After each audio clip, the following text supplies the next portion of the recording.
Sometimes, no. Sometimes people do. I put it on various Facebook sites, and we put it on oh boy, MS. Oh, I'm going to screw it up. Rick Moore's got a site down in Gloucester, and we put it on there, and we put it on a couple of cable places and stuff like that. But it'll be, as many people as we can get. It's on Apple. It's on Spotify. Yeah. This is the fourth one. I had Mike Lynch on last week. So hopefully millions of people will see your name and think, I've got to listen to this guy, because I don't think nobody tunes in for me. I'm selling books, let's get these books out there. This is a view from the Lone Red seat, and this is Leigh Montville. And your book is coming out. Is your book coming out in July? In July, yeah. Tall Men, Short Shorts. If you look it up, if you type in tall men, short shorts, the first thing you get are like a whole thing of tall men's shorts. It's like, and then about the third listing down will be the book. In the book, which is about the 1969 NBA Finals, on Amazon. I check every once in a while to see if anybody has pre-ordered, which is available, and I check once in a while. And it for some reason, they listed under caving and spelunking as much as basketball. And so it's always like number 38 in caving and spelunking. And I'm not sure what spelunking is. Spelunking is, isn't spelunking cave?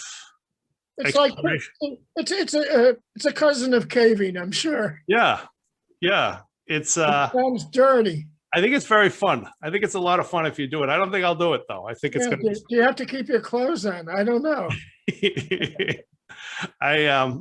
Let me read the whole. The whole title is "Tall Men, Short Shorts: The 1969 NBA Finals." Wilt, Russ, Lakers, Celtics, and a very young sports reporter by Leigh Montville. I didn't realize this, Leigh. You won an award in 2016, the Red Smith Award for major contributions to sports journalism from the Associated Press Sports Editors, a member of the Hall of Fame at the National Sports Media Association, and New England Basketball Hall of Fame, where you could not decide whether to be inducted as a shirt or a skin. And instead, you were inducted as a sports writer, which is sort of insulting because those were my two big teams, shirts and skins. I always like being a shirt better than a skin. Yeah, it says something about your body, Yeah, I know. Well, you could always tell who wanted to be a skin. Is you always had the kid who was like, the shirt is off as soon as before you can even pick teams, he's got his shirt off. And before that, I'll go back to the start for me was when I was a paper boy, and I was not. I was just about, I think I'm about 12 years behind you, something like that age-wise. And I used to deliver the paper, and I used to read you when I was supposed to be delivering. I'd stop and I'd read whatever. And I loved your writing. This is when you were at the Globe. And I think at that point you were writing columns and also features, I think.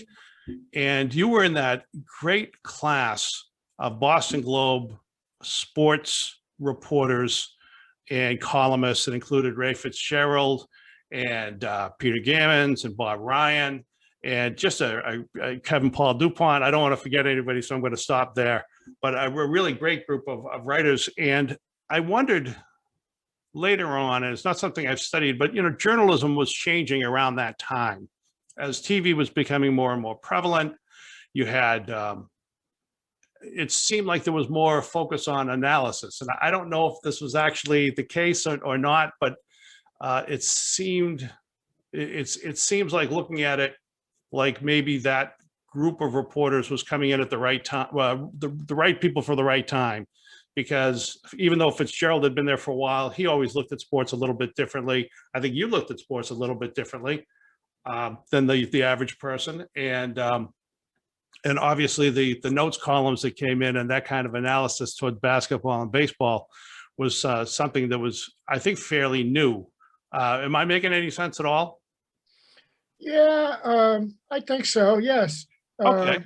When when I was a young guy, there was a thing called the New Journalism, Yes. which was Truman Capote and uh, Truman Capote and a bunch of people trying to make nonfiction like fiction. Like make everything read like a story, where it really hadn't been like that in newspapers before. There was an attempt to humanize all the athletes and humanize everybody that was involved in these games. And it was trying to get detail and trying to get, I don't know, just make it all relatable to the reader, which before that had been kind of a stock report on games. There was an AP way to say it, the inverted pyramid and all of that stuff. And so I think that was what was happening when we were all young.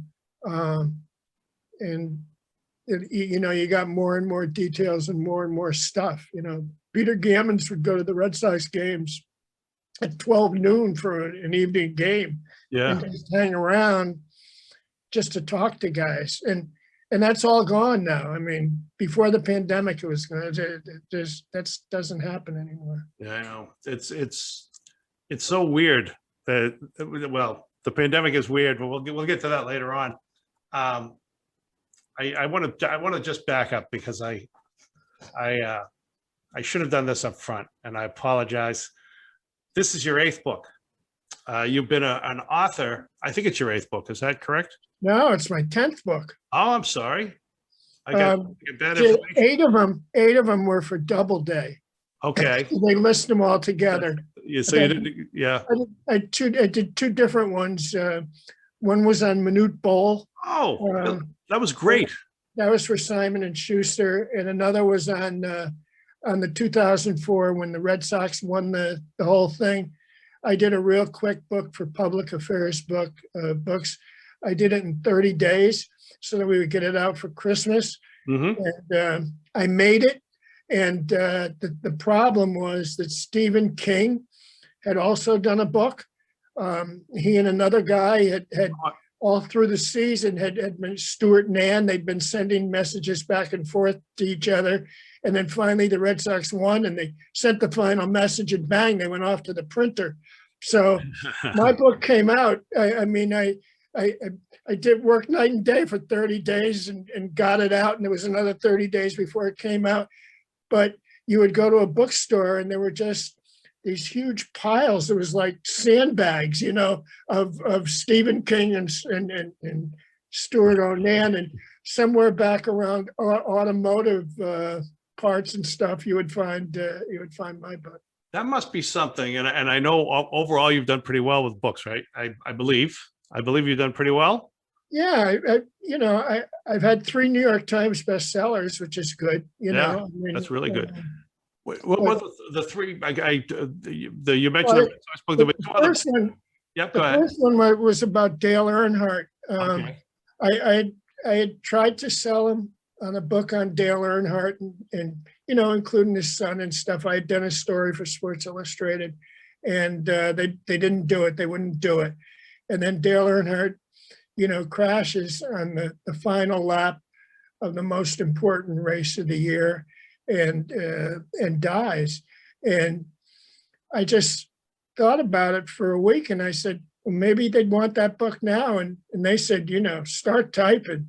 And the book came out, and it was a huge bestseller. He had people who really loved him. I mean, he was a national icon, maybe not so much up around Boston, but you went through the South and the Midwest. Guys had Dale Earnhardt rooms. You could make your whole den into a shrine to Dale Earnhardt, and guys did it. They had Dale Earnhardt lamps and blankets and chairs and that whole thing. I don't know if you remember, after he died, every race at the 3rd lap, everybody would stand up and they would hold up 3 fingers as a tribute. I remember part of that, yeah. 100,000 people. And so that book did very, very well. And I was at Sports Illustrated, and I said to the woman, my agent, I said to my agent, geez, could I do this again? She said, oh yeah, you can do this all the time. And I said, sure. And so I quit Sports Illustrated to just write books. And I've never really come close to that Dale Earnhardt book, although 2 other books were bestsellers, and Ted Williams and Babe Ruth. It's okay. Those are the 2 baseball books. That's what I was going to get to. And by the way, we'll just say this: you left the Globe and you had done, for the majority of your Globe career, you had been a Globe sports columnist. Then you had done the magazine as well for a while. You left to join Sports Illustrated. You had the back column in Sports Illustrated for years. And this was, you wrote the Dale Earnhardt book and left Sports Illustrated. When was that? I don't know. Yeah, and you've been writing books, and you've been it was like around 2000. Okay. It was around 2000. I had started working the Ted Williams book, and I said, why don't I just do the books? Okay. And you go from the newspaper, push of newspaper, to the different pace, but still push of Sports Illustrated.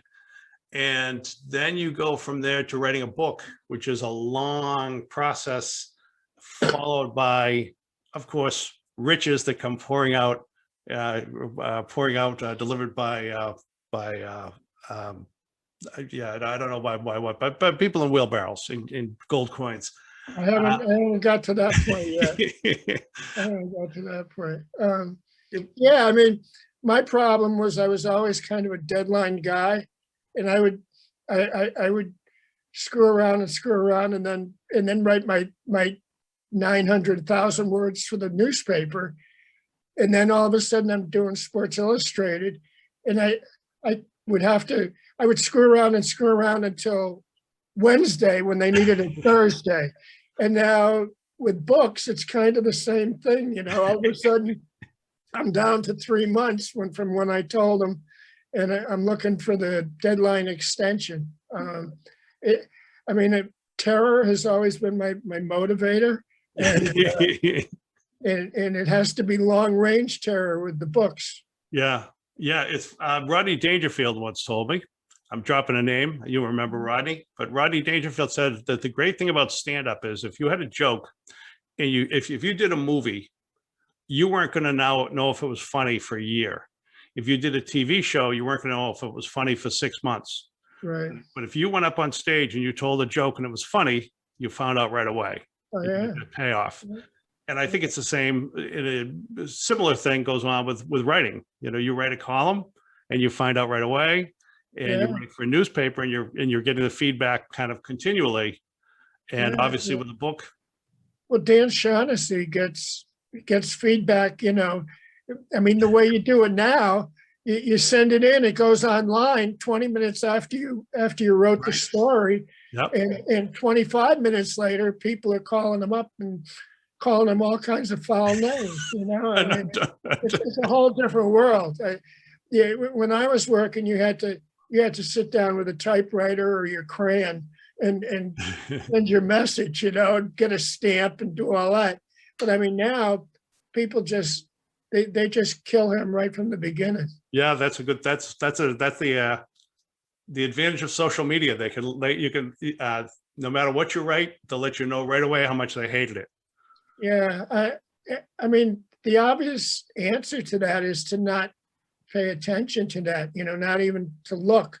But how can you not look if it's about you? You know, I mean, yeah. I mean, I know Shaughnessy, he just wades in and pulls out his battle sword and just swords fights all these young. That's funny. I didn't know that he did that. I think Chad Finn told me that he doesn't watch, he doesn't read. And a lot of reporters don't. Maybe people say they don't, and they do, or maybe people have. It's almost like that thing. You want to be successful enough that somebody else does your social media, so that you don't have to listen to. But I mean, the thing with negative things that come at you, insults, is that they always seem to be smarter than the 700 great things that people say about it. You know, you get to that one negative guy and you say, this is the guy who figured me out, you know? Yeah. He's found my underbelly. You know, all these other people have said the wonderful things. Yeah, they're just saying nice things. Right. Yeah. It's I had a friend once. The Nahat Lions Club had asked me to send him a speaker, and I sent him one of my friends, and he was his thing was he was doing he was getting into motivational speaking, but he had a speech that was really funny. It was really motivating, but it was also very funny. So there were 50 Lions, and there's my buddy Joe Carroll, and Joey Carroll is up there, and they're all laughing. Well, they weren't all laughing. 49 of them were laughing. 49 were laughing out of 50, and of course he's focused in on the one. And at the end of the thing, he finds out the guy's deaf. There you go. Yeah, and it's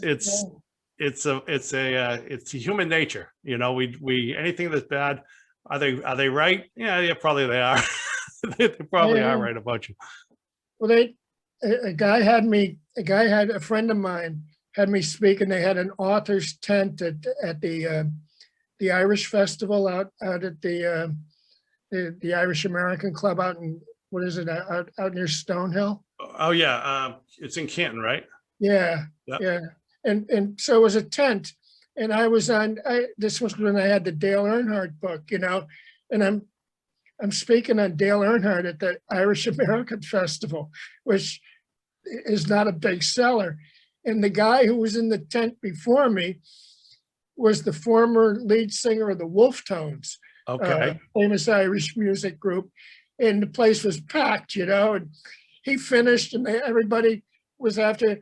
So I got up there, and it was down to like 30 people, you know, and there was one guy sitting there, and he was like in a wheelchair on the end. And I said, well, this guy is here for the route, you know? And I got talking, and all of a sudden he was signaling his friend, and they're wheeling him out of there. And I said, oh, you know, so I was down to about 5 people at the end talking about NASCAR. That's yeah, that sounds like I have, by the way, I have some questions for later on. I put them on Facebook to some of my Facebook friends, said, what would you like me to ask them?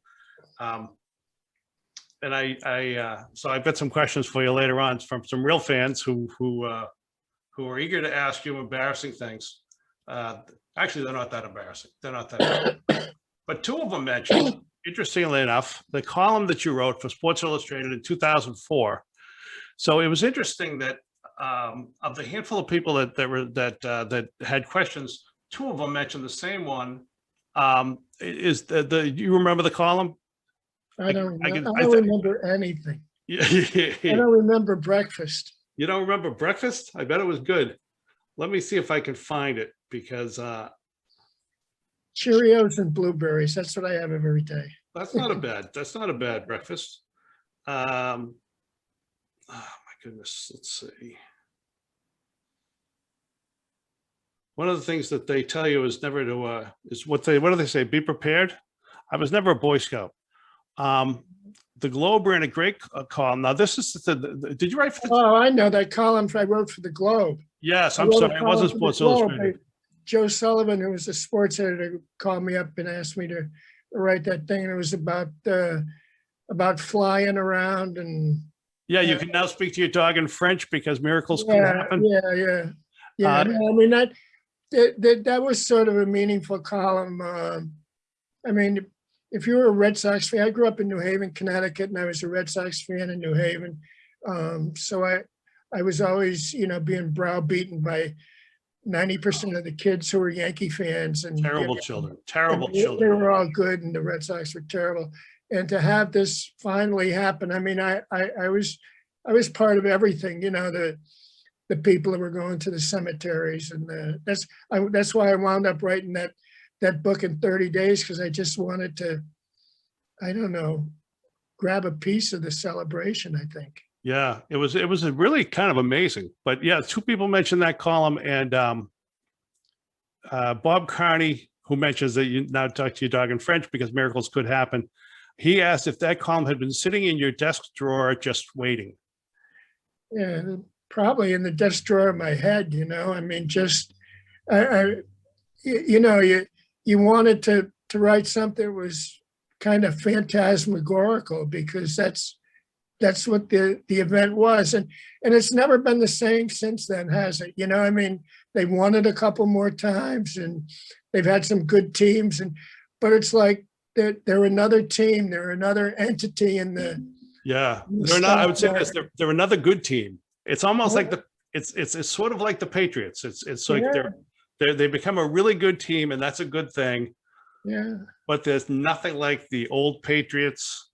Well, you know, it's the crusade, you know, I mean, yes, the crusade is over. I mean, I'm sure all those people in Chicago who all their lives have been praying the rosary for the Cubs. And I mean, I'm sure they feel it a lot different, you know. I mean, Theo left there also, yeah, you know, and there wasn't any great uproar when he left, you know. yeah. It's funny how it just becomes, it's just become baseball. Well, let me ask you this. This is jumping ahead a little bit, but what's your relationship with baseball these days and with the Red Sox? You know, I just watch the games on television, you know, that's it. I mean, I don't really have a relationship, you know, I don't know any of these players. I don't have any inside knowledge. I mean, I went to, when I went to Sports Illustrated in 1989, I mean, that's when I kind of got off the local train, you know, and I was off. I could tell you about Nolan Ryan and where he lived and all of that, but I couldn't tell you anything about Pedro Martinez because I had never done a story on Pedro Martinez. So they're cartoon characters to me now. I mean, the same as when I was a kid, you know, I don't know much about their personal lives, and you know, sometimes in some ways it's a lot better, you know. Right. You don't. I mean, when I knew all the players, I would root for good guys and root against bad guys that had brushed me off, and that's probably not the best way to look at it either. I mean, so it's fun to watch them as cartoon characters. Yeah, as you know, I don't know if Nick Pivetta is a good guy or a bad guy or whatever. Right. I think it depends on how many wins he's got at the time. Yeah, you know. Yeah, it's I always think that it's always a good idea to think of them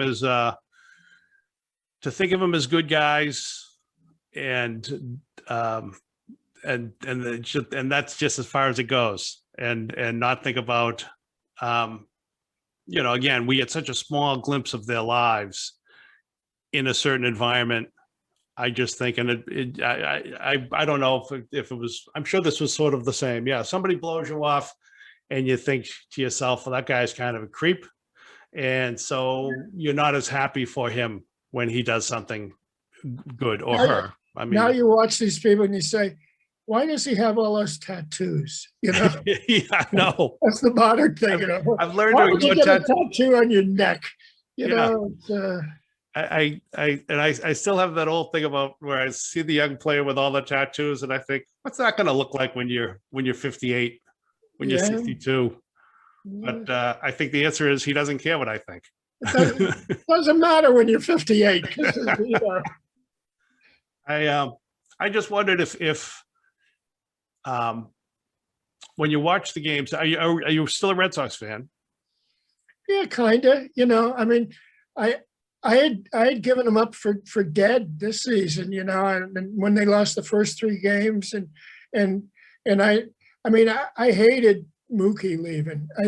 To me, Mookie was the closest thing to Willie Mays that we've seen since Willie Mays. I mean, he had a joy about playing the game that transmitted, you know, just came off the field, and he made some spectacular plays, and I hated that. So I kind of wrote him off when they got rid of him, and I think everybody did.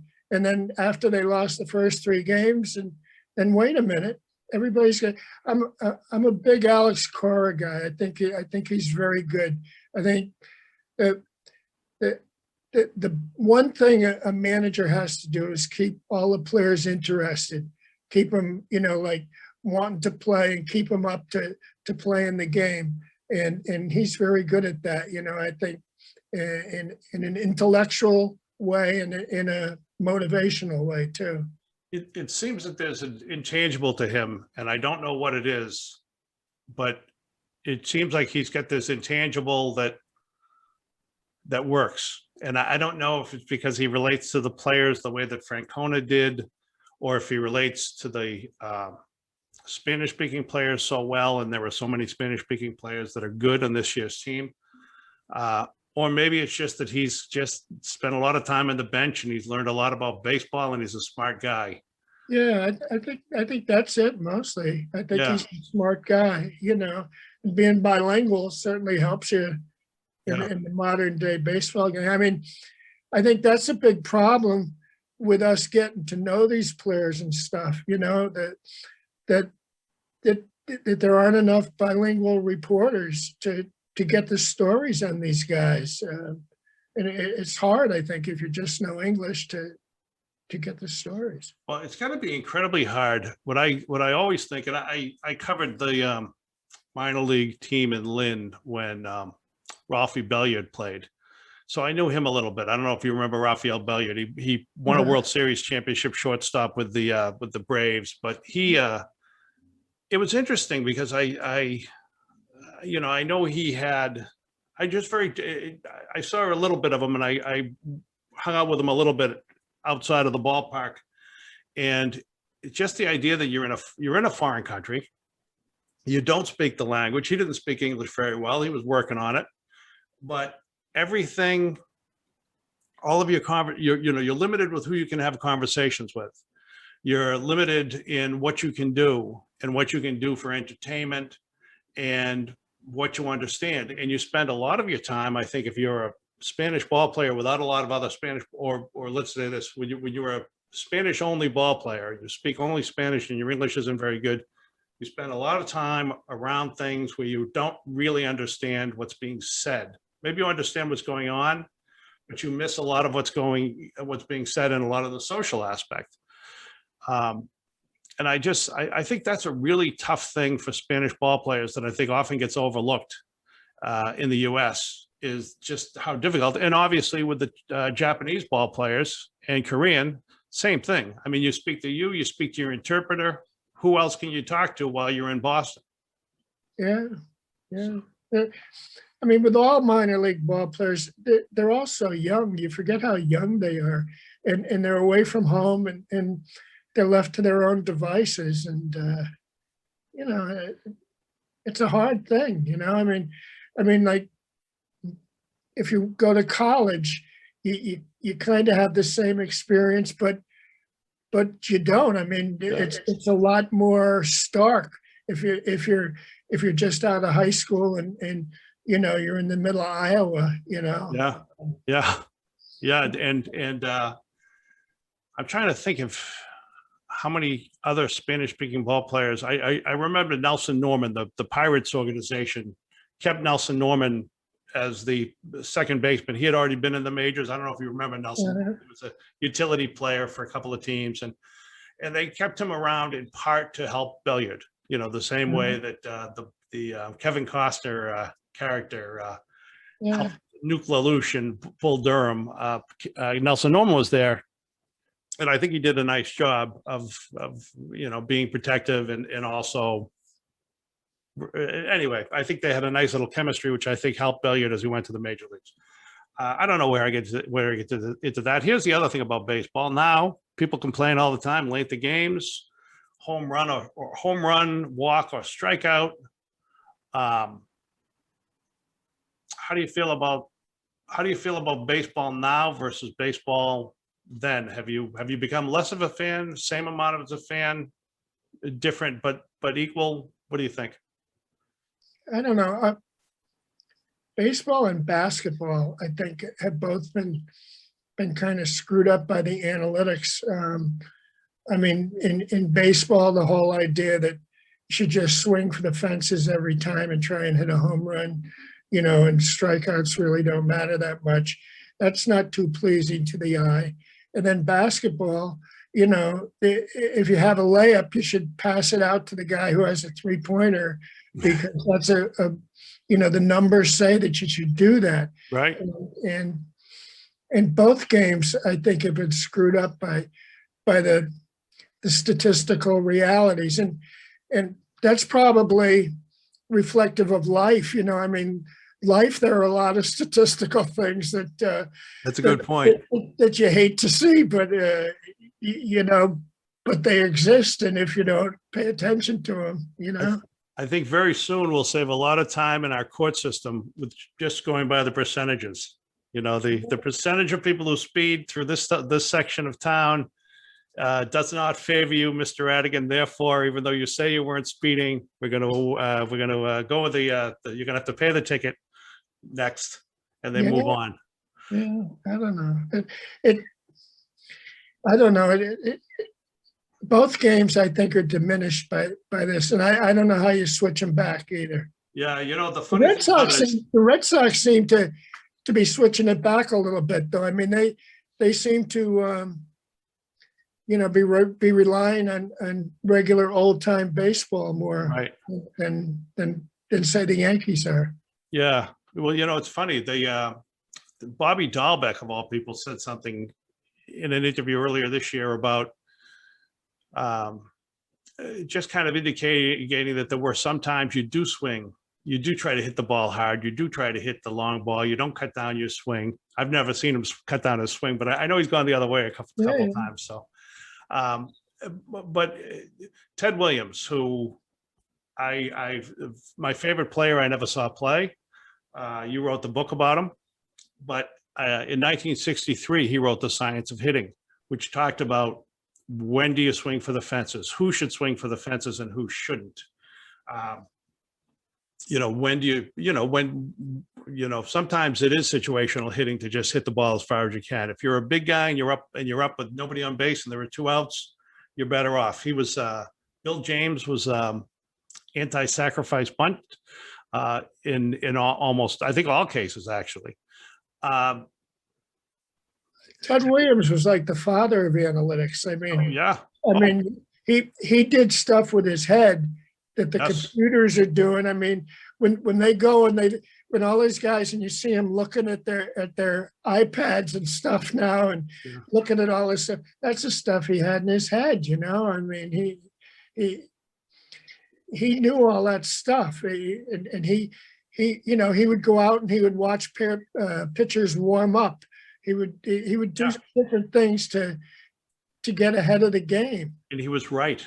He was right. I mean, all of these things I look at, and I think one of the differences now is back then, the guy who was maybe, 5'10", average build, was not hitting the ball out of the park the way that they do now. And I think that might be one of the big differences. But everything he said basically seemed correct to me, and it still seems correct to me. Although it's interesting, he didn't seem to always follow his own advice. And by that, I mean, particularly with pulling the ball against the shift. Although actually you can't argue his results, but. Well, his idea was, why do I give up what I do best? Yeah.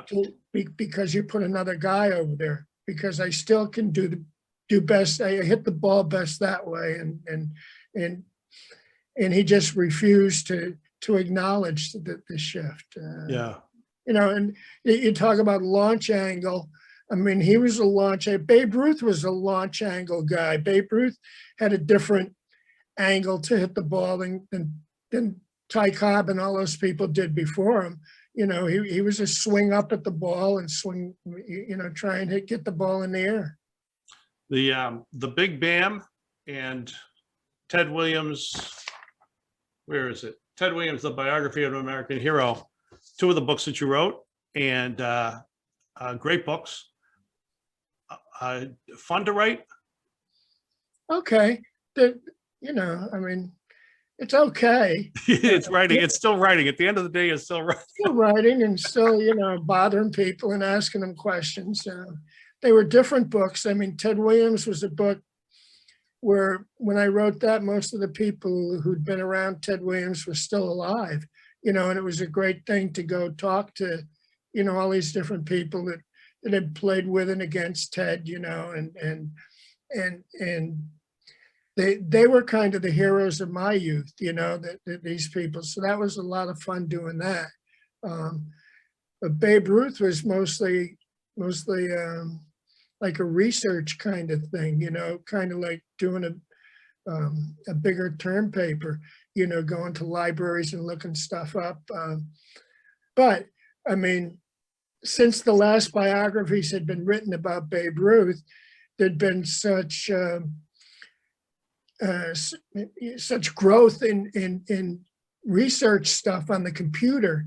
I mean, you get newspapers.com and stuff, and you search out things that the people would have had to spend 3 months doing before, and maybe take a plane to Iowa, to go to the library. But here you get it all, and you can look it up. So that's the little secret of doing these books, is that there's so much information that's available without leaving your lonely room. Yeah. Do you find, how often do you find that the historical information contradicts itself? Sometimes if you're reading stuff and like going through seasons and stuff, you'll get a sense of who's on the ball and who's not on the ball, who's telling you the way it is, and who's, the different writers and the different outlets, you say, oh, wait a minute, the National Enquirer might not be right about this, they seem to be different than the New York Times. I always wish I could have written for the Enquirer just for a year, just because it would have been, maybe not the Enquirer, maybe like the Weekly World News, something really out there. Yeah, sure. Yeah, you'd probably go into politics now, and you have the same result. I had Mike Lynch on last week, and I feel bad I didn't ask him this question, but I will ask you: has there ever been a nicer person than Johnny Pesky? No, he was terrific. Yeah, he was terrific. He was. He was nice to everybody, except if you asked him about holding the ball in the World Series game. I remember the World Series, I don't know, might have been 1986 or something, and some reporter came up and asked him about holding the ball, and Johnny Pesky just exploded, and he had an interesting mouth on him, Johnny. And, he just threw some words at this kid, and the kid just kind of scuttled off into the darkness. That's funny. Yeah, but he was a nice guy. He would always. I remember when he was real sick, he had the allergy towards wheat, and it looked like he was going to die. He was just turning. He was wearing big coats and shivering, and you said, "This is the last time I'm going to see this guy." And then they figured it all out, and he was around another 10, 15 years. Yeah, I remember that. I remember that time period, and it's good he was around. He was good as he was around. He was always. I always thought he was fun. It's funny because that's definitely the kind of question that I would have asked during my sports writing career. But thankfully, I wasn't that guy that asked you that question. No, you didn't want to ask him about that at all. That's funny. I mean, that must have been bizarre because again, it's so out of character for him. But of course, I can understand it because it must have haunted him. Yeah, the greatest thing that one year they had I guess it was whatever the radio station was. They broadcast from spring training. They broadcast in the lobby of the Holiday Inn where the Red Sox were in Winter Haven. And one of the shows was by this woman, Dr. Joy Brown. And she was a sexologist, and Johnny was her guest. on this show, so I said to her, I said, Johnny, how did you do with Dr. Joy Brown? And he said, oh, we did great. He said, she didn't know a freaking thing about baseball, and I don't know a freaking thing about anything else. So we had a great conversation, He might have said different words. That's hysterical. That must have been a joy to listen to. Yeah. Let me, this actually came up, this idea of, this is my questions from John McNamara replacing, or not replacing Bill Buckner with Dave Stapleton, going back to, speaking of 1986. Do you think that decision haunted both of those guys? I don't mean the error itself. I mean just the decision that McNamara made, and obviously McNamara is gone, but what do you think it was like living with us with that kind of living with that decision and result? What do you think it was like for those guys? Well, I don't know. I was never a big scoop guy. I was never the guy that had the inside thing on anything. But during that World Series, like the day before that game, I wrote an early column about Bill Buckner and all his maladies and the way he couldn't move and all of that. And I was never more prescient than that column. I went back once and looked it up, and I mean, it was, oh my God, why didn't John McNamara read this? I don't know.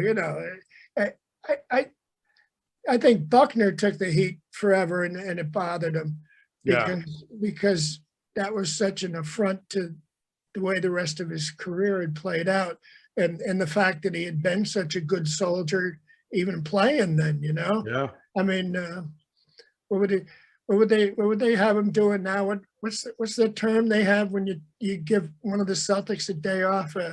Not a rest day. Maintenance day. Maintenance day. He would have had maintenance days. Yeah. In that World Series, and he probably should have had a maintenance day there. He should have had a maintenance inning. Yeah. Well, you wonder about it. What's that? I'm sure McNamara, just kind of, I don't know, played it out in his head. You make decisions and you stick with them, and what are you going to do? Right. It was such a sentimental decision. Yeah. I don't remember him being a sentimental guy. Maybe he. Yeah, no. Maybe he was. I mean, maybe there was no decision at all. Maybe it never came up to him. Maybe he just said, these are our guys, and we're going to play. We're going to play, and we're going to win the World Series, and it's all going to be great. Yeah. Billy Buck's a great player. Look at him. He's put together, and who knows? Things happen. Yeah, it does. Here's one of my other questions that I have from my Facebook people. Steve Krause from the Lynn Item. He talks about the business in general is on life support, the business of journalism right now. What would you recommend to anyone who's 21 and wants to do what you do? There's nobody that does. There's nobody that does what I did. I mean, there isn't going to be. I mean, Shaughnessy's going to leave, and they won't even replace him. I mean, there won't be like the big columnist anymore. I don't think. It's become this instantaneous business, and I always thought at my age where I am now, I would be able to turn around and tell people what they should do. And you go to journalism school, and then you go to a crappy paper, and then you come from the crappy paper to a better paper, and then a better paper, and somebody notices you, and all of a sudden, Yeah. But there's none of that. I honestly would advise kids that want to do stuff to get into video. I think we've become a video video documentary world, you know. I've been involved with a few of these people, that a couple of these books, screenwriters and stuff, and nothing's ever happened. But it's interesting to talk to them.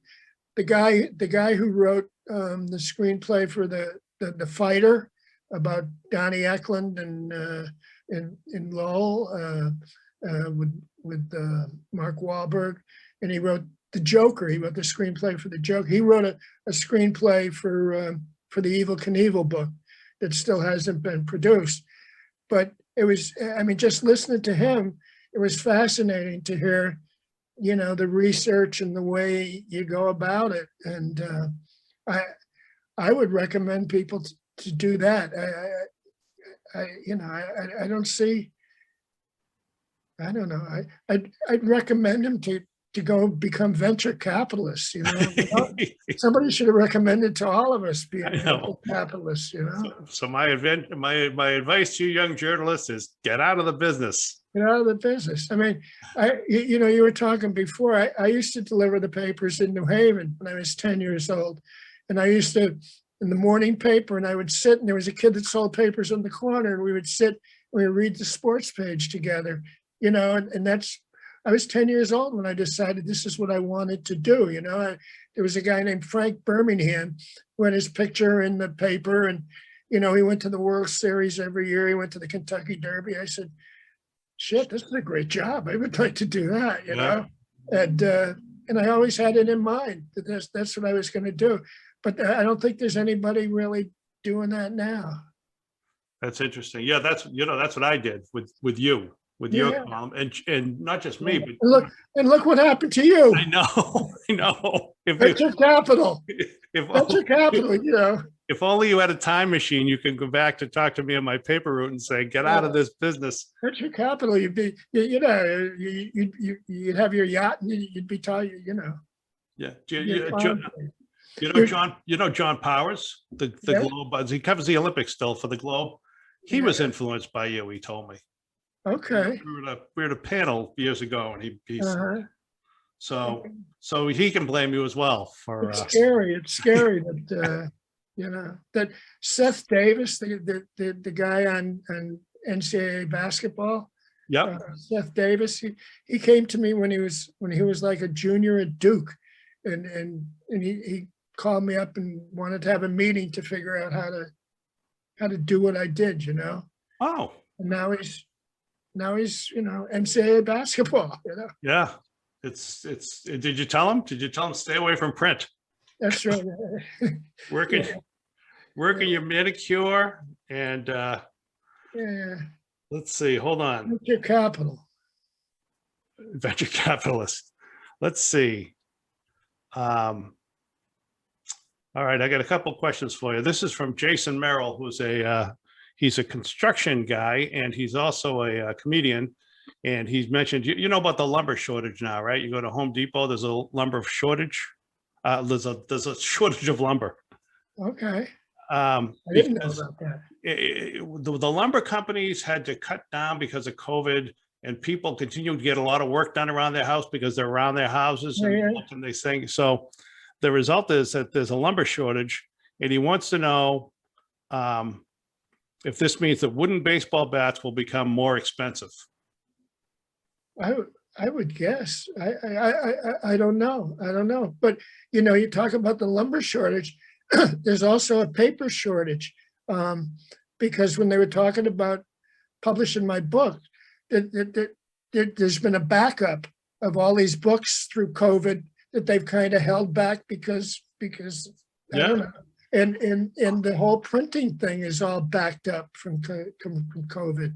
Theoretically, COVID would have been a wonderful time to read more. Yeah. So. But I don't know. But sure. I mean, how much is a hockey stick? About $1 million these days. Are those pink bats for Mother's Day? Yeah, but hockey sticks are unbelievable. You know. Yeah, hockey sticks are unbelievable. The prices but they're all so high tech. Yeah. You know, I mean, it's probably a false construct still using wooden bats, but but we're hanging in there. I mean, the colleges have given them up, and Yeah. somebody's going to make a synthetic bat that looks like a wooden bat, and sounds like a wooden bat. Yeah. I think what Bob Stanley said about it, and he said it years ago, he said he thought if they used those aluminum bats in the pros, someone would get killed. Yeah. Because the balls would be hit so hard. And I think that might be, well, we'll see. We'll see where it goes. I mean, I think it's good I think the game we've got is good. I love the idea when it's your guy and you shatter a bat and it's in that, or you when you're watching baseball and it's that horrible spring weather, especially, and I know it's the same in the fall, but it's different in the fall. Yeah. But when you see somebody and they're buzzing somebody's hands and it hurts, and I think that'll be a lot more to give up than, well, I think it'll be a lot to give up.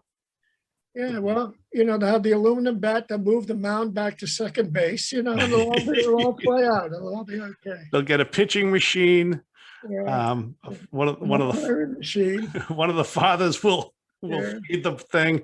There's no kids playing baseball now anyway. I mean, you drive around, you never see kids playing baseball. You see a million soccer players, and lacrosse is ridiculous, but nobody's playing baseball. That's why everybody comes from the Dominican Republic, because nobody's playing baseball around here, I don't think.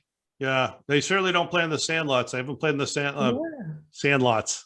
They haven't played on playgrounds for 30, 40 years. Yeah. This is from a fellow named Wayne Maston from Beverly, who wants to know how to get to be a model for the next SI swimsuit edition. He apparently thinks you have some insight into that. Yeah, not really. Not really. I once was. I never was involved with that, but I was with the guy Walter Yost. He's a famous Sports Illustrated photographer, and he would take those pictures every year for the swimsuit edition. And we were doing a story in Fort Lauderdale on the Olympic women's freestyle swimming team, and he was supposed to do it in the early morning for sunrise, and all of the women went there, and he didn't show up, and so he said, well, we'll do it for sunset, when the light is good. And so they were all really pissed. They were mad, all the swimmers, because they'd had a long day of training and everything, and now they had to come back and put the suits on, and they were all grumbling. And he came out, and he's kind of a distinguished looking guy, and he said, all right, everybody jump in the pool right now, and they jumped in the pool, and they came out, and they were all wet. And he said, all right, now get here. And he said, stick out your boobs, suck in your breath and stick out your boobs. And one woman, she said, we're swimmers, we don't have much, And he said, well, give me what you got. And they were all laughing and everything. And he charmed them in a minute. And I said to him later, I said, how is that different from, being with the swimsuit models? He said, it's the same thing, it's the same deal, Yeah, you got to get people to, I don't know. Yeah. I've seen photographers who've relaxed people. Yeah. And it's really a knack that they have, the good ones. Yeah. And it's I think it's a little in 30 seconds, he did it in 30 seconds. He had them all laughing, and it was great. Everybody loves photographers, and everybody hates reporters unless they want something from them. Sure. It's just like firemen and cops. They all love firemen, and they only like cops when they're doing something for them. On the subject of who do you know, Joshua Guptel asked, what was Mike Barnicle like? Did you have much interaction with Mike? I'm friendly with him, he actually, you get those blurbs for the back of the book, and he gave me a nice blurb for the back of this book. He's good. He's a good guy, yeah, I like him. Okay. And was there a When you wrote, did you write primarily from the press box or did you go into the office very much? I went to the office all the time. Was it a bullpen? Yeah, but I eventually kind of had my own little cubicle. Okay. So And you weren't shouting things back and forth across the office with him. No. Oh no, he had a good office, you know. He had a special office. I had like a cubicle next to Will McDonough, which was an education in itself, you know. I would hear him talking all the time. And on the other side of the other side of my cubicle was a guy, Peter Houghton, and he was like the handyman guy, and people would call up with their questions for Peter Houghton, and you know, and I'd be trying to think of something to write, and all I would hear, he says, you know, you take a little grout and you put the grout in there, and I'm like, Jesus, you know. And McDonough's talking to Al Davis on the other side. That's funny. I remember when you get into the fight with a football player? Raymond Claiborne. I was right there. I was right there. Yeah. You were right there? I was right next to him. Yeah. Who threw the first punch? He did, in that Harold Jackson was number 28. Raymond Claiborne was number 29. Harold Jackson had been the star of the game. Everybody was standing in front of Harold Jackson Raymond Claiborne was trying to get to his locker, and he was making a lot of noise. Out of my way, get out of here. And McDonough said to him, you know, hey, calm down, or something like that, or you know, and Claiborne turned around, and he was talking and pointing his finger at McDonough, and he went to put his finger on McDonough's shirt, and somehow his finger slipped up and kind of went into McDonough's eye. And so he saw the blood. Yeah. Claiborne's finger went up into his eye, and McDonough just decked him then and followed him into the locker. And I said, oh my God, it's going to be all these drug-addled football players fighting all these little sports writers. You know, where's John Smith, the field goal kicker? You know, yeah, I know. You want to grab the guy with the scrum. I mean, Claiborne made a mistake, and his finger placement wasn't good, and it went up into McDonough's eye. Right. So I don't know who threw the first punch. Yeah, but I saw McDonough at the Sox that shortly after there, and his eye was still bloody. It had that little red and the white. So, yeah. But and did they make up? Yeah, they became friendly and everything. Yeah. Yeah, I would suppose they became friendly.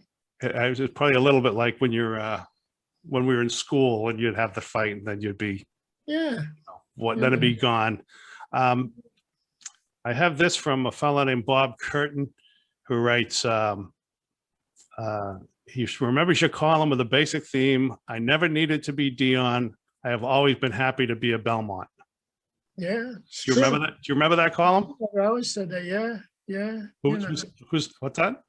Yeah, that's true. You know, I mean, I think I've always been more of a follower than a leader kind of guy, you know. You know, your mother would say, well, if he jumped off the bridge, would you jump off the bridge? I say, yeah, I would jump off the bridge, you know. So, yeah. Well, this has been great. This has been View from the Lone Red Seat. I'm going to ask you if there was anything I should have asked you that I didn't, but I'm going to plug your book first, Leigh Montville. And I think if you just Google in Leigh Montville, you will find Tall Men, Short Shorts, the 1969 NBA Finals, Wilt Russ, Lakers, Celtics, and a very young sports reporter. It'll be out June 13th, and they're taking pre-orders now. And it's kind of like this. It's like my 77-year-old self looking at my 25-year-old self. I had never been to California. I'd never seen a palm tree, the Pacific Ocean. And all of a sudden, through weird circumstance, I'm covering that whole series, you know, and so I'm kind of grading myself and looking at the way you do when you look back at your 25-year-old self and what an idiot you were. You know?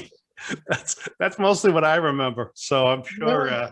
Yeah. It's interesting too how many places being a sports writer and covering a team must have taken you that the average person, I mean, you know, I don't know how different it is from the average person's existence, because I don't know what the average person's existence is like.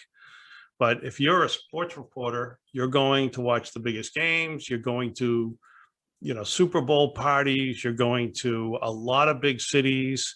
You've got a certain amount of downtime in all of those cities. I'm sure you were writing for the Globe. You were probably staying in pretty nice hotels.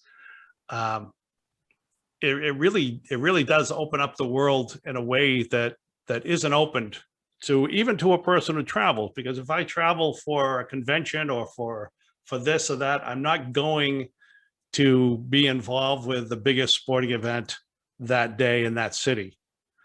Well, Sports Illustrated was wonderful in that respect. I mean, I would plot out an adventure like every year or a couple times a year.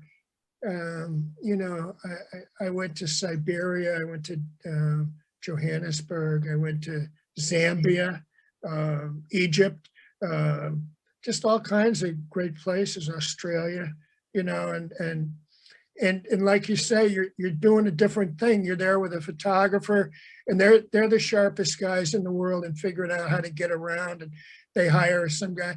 So you're like working in these strange places.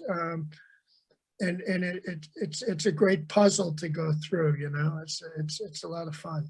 Yeah, great. Thank you again for coming on. Anything that I should have asked you that I didn't ask? No, you asked all the good stuff and you didn't ask the bad stuff. Leigh, thanks very much. Thank you, Dave. Bye-bye. Bye. Let's see.